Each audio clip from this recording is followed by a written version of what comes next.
सुमनसवन्दित सुन्दरि माधवि चन्द सहोदरि हेममये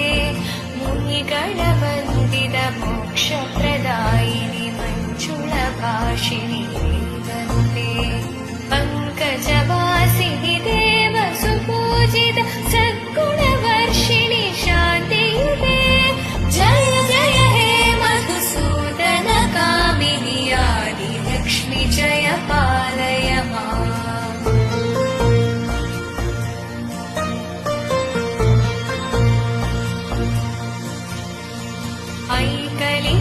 ऐकलिकल्मषनाशिनि कामिनि वैदिकरूपिणि वेदमये